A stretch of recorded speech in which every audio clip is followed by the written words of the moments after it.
Ayam.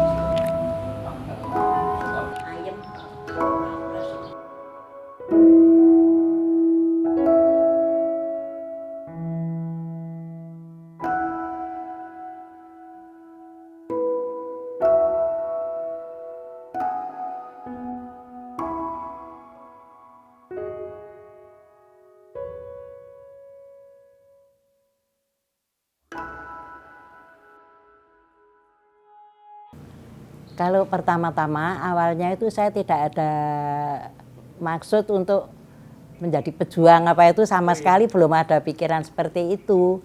Tapi karena pada waktu kelas kedua tahun 1948 itu Belanda menduduki kota Yogyakarta, kemudian dari kota Yogyakarta itu semuanya penduduk setelah ada Belanda yang menduduki kota Yogyakarta itu semua penduduk itu kan mengungsi ya. Jurusan mengungsi itu ke selatan semua. Jadi pada waktu itu orang itu yang dari selatan, dari utara, dari barat itu semuanya tujuannya ke selatan ya pada mengungsi. Nah pada waktu itu saya tempat tinggal saya di kampung Suryo Dininggratan ya.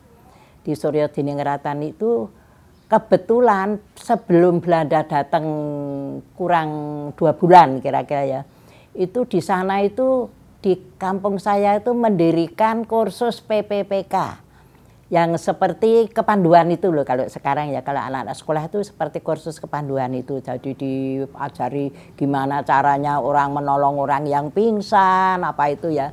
Jadi pada waktu itu pemuda-pemudi tempat saya itu pada mengikuti kursus itu. Lah secara kebetulan kok pada tahun itu Belanda menduduki kota Yogyakarta.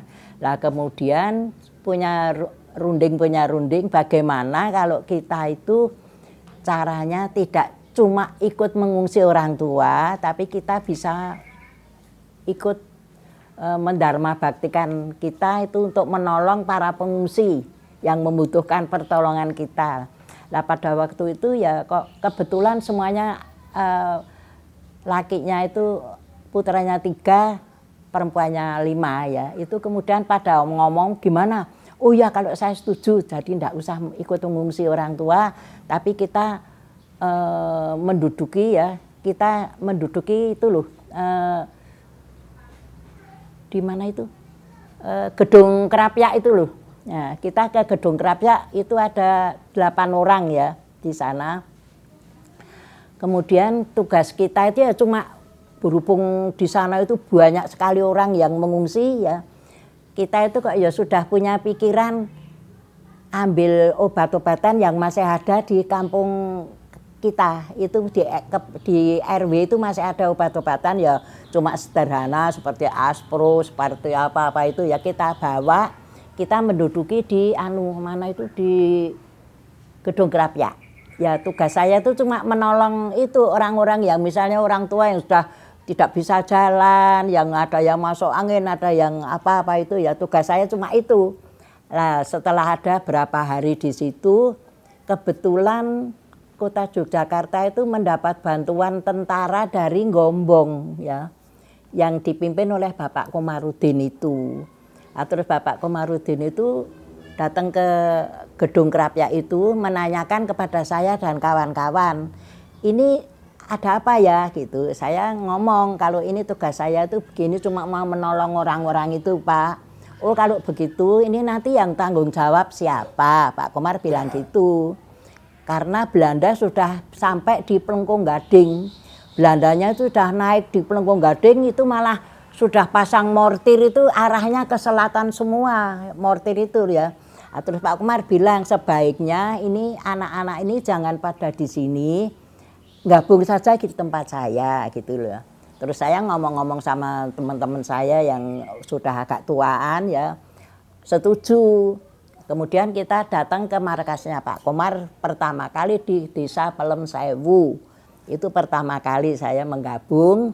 Kemudian saya setelah menggabung ke tempatnya Pak Komar itu perempuannya cuma 2 waktu itu, lakinya 3 ya. Terus Pak Komar bilang sebaiknya nanti Juwariah gitu, cari teman lagi perempuan nanti untuk menemani Juwariah gitu ya. Terus kemudian saya masuk di kampung saya nyari-nyari teman saya yang mau. Kebetulan ada yang mau 3 orang, yaitu Sujinah ya, Hariah, kemudian satu lagi Kunjiah ya. Saya bawa keluar semua. Setelah itu saya diberi tugas, dikenalkan sama Pak Komar, dikenalkan sama Pak Widodo, sama Pak Sarjono. Kelihatannya pada waktu itu Pak Sarjono setengahnya itu seperti nggak setuju gitu loh ya. Wong di sini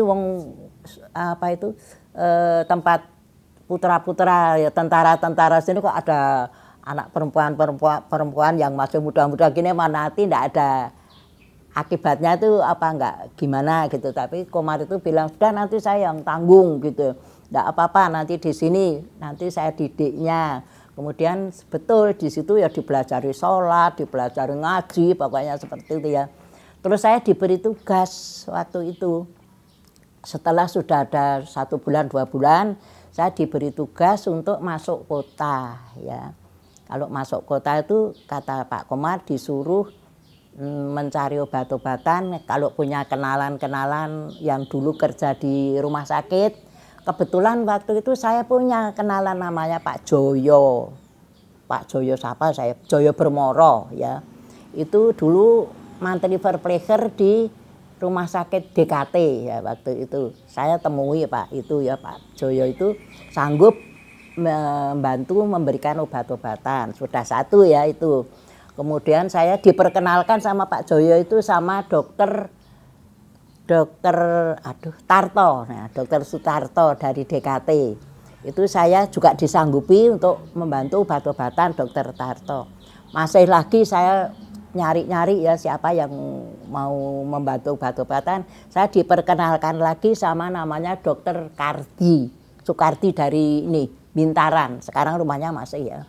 Itu saya jadi ada berapa ya, 3 orang yang sudah mau membantu obat-obatan toh.